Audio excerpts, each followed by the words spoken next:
If you're seeing this on Saturday, May 3rd or Sunday, May 4th, 2025, I need you to stop everything right now. Yes, you right there. Take your left hand and gently close your fingers into a fist. Because this moment, right here, right now, is not ordinary. It's divine. This is the most crucial, life-changing, and spirit-awakening moment of your 2025. If you scroll away, it may become your most disappointing day. A day that could open the door to delay, to confusion, to setbacks you never expected.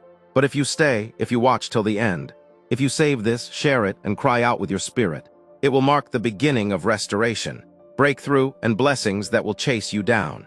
Because today, God is opening a new chapter. A chapter where the lost things come back.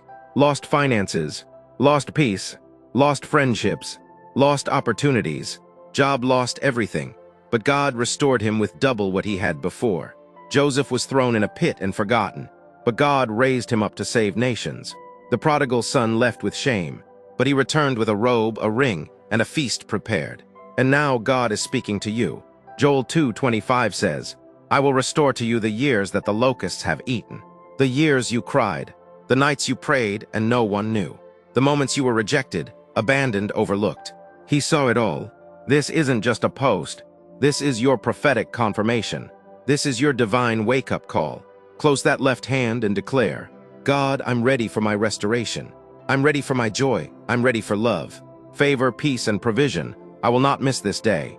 Because this Saturday, this Sunday, you are stepping into a weekend that heaven has already marked for victory. You will rise with new strength. You will walk in divine favor. You will receive supernatural joy, and no weapon formed against you shall prosper. So don't scroll, don't doubt, don't delay. God is doing it now.